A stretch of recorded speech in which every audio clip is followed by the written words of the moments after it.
દાખલા નંબર 3 ની રકમ છે કે નીચે આપેલા વિધાનો ખરા છે કે ખોટા જણાવો અને તેની સાબિતી આપો.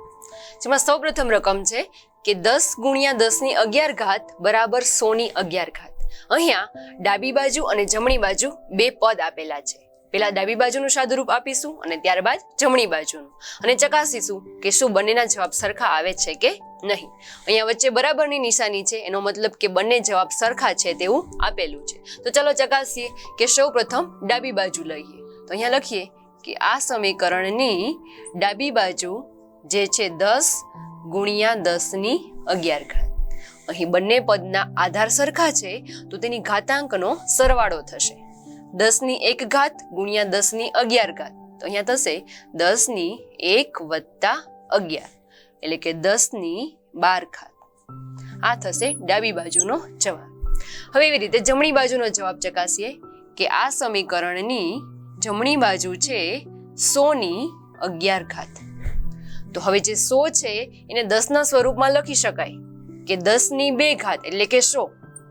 અહીંયા લખીએ 10 ની 2 ઘાત એટલે 100 થાય, એના ઉપર 11 ઘાત. તો હવે ઘાતની ઘાતાંકનો ગુણાકાર થાય તો અહીંયા થશે 10 ની 2 ગુણ્યા 11 ઘાત. 2 ગુણ્યા 11 એટલે કે 22. અહીંયા થશે 10 ની 22 ઘાત. તો હવે ડાબી બાજુ અને જમણી બાજુનો જવાબ ચકાસીએ કે અહીંયા 10 ની 12 ઘાત છે, અહીંયા 10 ની 22 ઘાત છે, તો બંને જવાબ અલગ અલગ છે. તેથી લખીએ કે તેથી ડાબા બરાબર નથી જબા.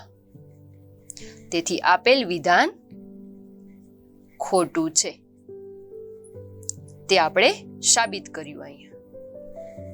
ત્યારબાદ બીજી રકમ છે કે 2 ની 3 ઘાત ગ્રેટર ધેન 5 ની 2 ઘાત. એટલે કે 2 ની 3 ઘાત છે એ 5 ની 2 ઘાત કરતા મોટા છે એવું કહેલું છે. તો ચલો આપણે સાબિત કરીએ કે આપેલ વિધાન સાચું છે કે નહીં. તો સૌપ્રથમ ડાબી બાજુ લઈએ. ડાબી બાજુ છે 2 ની 3 ઘાત. 2 ની 3 ઘાત એ જે થશે 2 ગુણ્યા 2 ગુણ્યા 2. 2 2 4, 4 2 8. તો આનો જવાબ આવે છે 8. હવે જમણી બાજુ ચકાસીએ કે તેનો જવાબ શું આવે છે. જમણી બાજુ છે 5 ની 2 ઘાત એટલે કે 5 ગુણ્યા 5 જે થશે 25.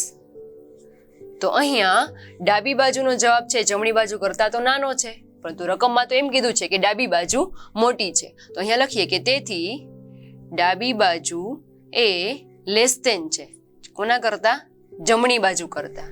તેથી આપેલ વિધાન ખોટું છે.